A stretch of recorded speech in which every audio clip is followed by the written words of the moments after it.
പിന്നെ എന്റെ ഒരു ക്ലിപ്പ് ഇങ്ങനെ പലയിടത്തും പ്രചരിക്കുന്നുണ്ട്, നെറ്റിലൊക്കെ പ്രചരിക്കുന്നുണ്ട്. എന്നെ നിങ്ങളാരും താങ്ങണ്ട,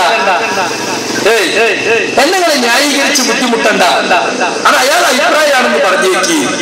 കണ്ടോ, അദ്ദേഹത്തെ കേന്ദ്രം പുറത്താക്കിയപ്പോ നമ്മളൊക്കെ അദ്ദേഹത്തെ സപ്പോർട്ട് ചെയ്തു, അദ്ദേഹത്തെ സഹായിച്ചു, പിന്തുണച്ചു. ഒരു നന്ദിയില്ലാതെ അയാൾ പറയുന്നുണ്ടില്ലേ? സഹോദരങ്ങളെ, എനിക്കൊരു നന്ദി കേടുമില്ല. എന്നെ പുറത്താക്കി, എന്നെ അപമാനിച്ച സന്ദർഭത്തിൽ എന്നെ സ്നേഹിക്കുകയും എന്നെ പിന്തുണയ്ക്കുകയും ചെയ്തവരോട് എനിക്ക് എക്കാലത്തും നന്ദിയുണ്ട്. അതിനെതിരല്ല ഞാനാ പറഞ്ഞത്. പക്ഷേ ഇസ്ലാമിന്റെ ഒരു തത്വമാണ് ഞാനാ പറഞ്ഞത്.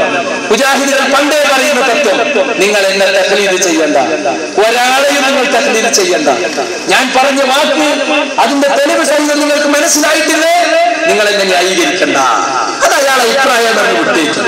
ഞാൻ പറഞ്ഞ കാര്യം നിങ്ങൾക്ക് ബോധ്യപ്പെട്ടെങ്കിൽ മാത്രം നിങ്ങൾ എന്നെ ന്യായീകരിച്ചാൽ മതി. അതാണ് ഞാൻ ആ പറഞ്ഞതിന്റെ ഉദ്ദേശം. നിങ്ങൾ എന്നെ താങ്ങണ്ടാണ്, എന്നെ തഖ്ലീദ് ചെയ്യണ്ട. ഞാൻ പറഞ്ഞ നിങ്ങൾക്ക് ബോധ്യപ്പെട്ടാൽ മാത്രം എന്നെ ന്യായീകരിച്ചാൽ മതി. എന്നെ ന്യായീകരിക്കേണ്ട ഒരു ബാധ്യത നിങ്ങൾക്കില്ലല്ലോ. അതാ ഞാനാ പറഞ്ഞത്. അയാൾ അങ്ങനെ പറഞ്ഞത്. അപ്പൊ എന്നെ താങ്ങണ്ടെന്ന് പറഞ്ഞപ്പോ ഞങ്ങൾ അദ്ദേഹത്തെ സ്നേഹിച്ച് അദ്ദേഹത്തെ പുറത്താക്കിയപ്പോ അദ്ദേഹത്തിന് വിശദീകരണം ചെയ്യാൻ സൗകര്യം ചെയ്തു കൊടുത്ത് അവരോടൊന്നും ഒരു നന്ദി കാണിക്കില്ല. എല്ലാവരോടും നന്ദിയുണ്ട്. പക്ഷെ ഞാൻ എന്ന വ്യക്തിയല്ല നിങ്ങൾ സപ്പോർട്ട് ചെയ്ത് നിങ്ങൾ മനസ്സിലാക്കണം. ഞാൻ നിലകൊള്ളുന്ന ആദർശം അത് സത്യമായതുകൊണ്ട് അത് നമ്മളൊക്കെ സഹായിക്കണം, അങ്ങോട്ടും ഇങ്ങോട്ടും. അല്ലേ? പുണ്യത്തിനും ഭക്തിയിലും പരസ്പരം സഹായിക്കുക. അത് ഖുർആന്റെ തത്വമാണ്. അപ്പൊ ഞാൻ എന്ന വ്യക്തിയല്ല നിങ്ങൾ ആരും സപ്പോർട്ട്, ഞാൻ ഉൾക്കൊള്ളുന്ന ആദർശത്തെയാണ്.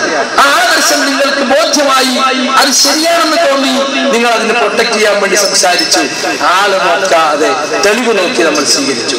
അപ്പൊ ഇസ്ലാഹി പ്രസ്ഥാനം പണ്ടേ പറയുന്ന ഒരു തത്വം ഞാൻ പറഞ്ഞു എന്നേ ഉള്ളൂ. അല്ലാതെ എന്നെ പിന്തുണച്ചവർക്കും സഹായിച്ചവർക്കും എനിക്ക് എന്നോട് യാതൊരു കടപ്പാടുമില്ല എന്ന രീതിയിൽ ആർക്കെങ്കിലും അങ്ങനെ തോന്നിപ്പോയിട്ടുണ്ടെങ്കിൽ ഞാൻ അവരോട് ക്ഷമ ചോദിക്കുകയാണ്. ബൈലക്സിലൂടെയും മറ്റും കേൾക്കുന്ന എന്റെ സുഹൃത്തുക്കളോട് ഞാൻ ആവർത്തിച്ചു പറയുന്നു, നിനക്ക് അങ്ങനെ എന്റെ വിചാരത്തിൽ അങ്ങനെ ഉണ്ടായിട്ടില്ല. പക്ഷെ ചില ആളുകൾ പറയണം, നിങ്ങളെ ആ പ്രയോഗം കൊണ്ട്, ഈ വാക്ക് കൊണ്ട് ഞങ്ങൾ ബുദ്ധിമുട്ടിപ്പോയി എന്നൊക്കെ പറഞ്ഞപ്പോ ഞാൻ പറഞ്ഞതാണ്, നിങ്ങൾ ബുദ്ധിമുട്ടി ന്യായീകരിക്കണ്ട. ഞാൻ പറഞ്ഞ കാര്യം നിങ്ങൾക്ക് ബോധ്യപ്പെട്ടെങ്കിൽ മാത്രം സ്വീകരിച്ചാൽ മതി.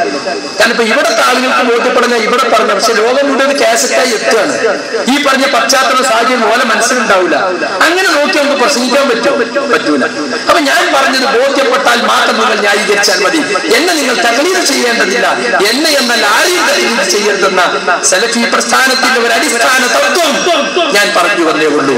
അതിലാർക്കെങ്കിലും വിഷമം തോന്നിയിട്ടുണ്ടെങ്കിൽ ഞാൻ നിരുപാധികം ക്ഷമ ചോദിക്കുകയാണ് എന്നുകൂടി സന്ദർഭത്തിൽ ഓർമ്മപ്പെടുത്തുകയാണ്.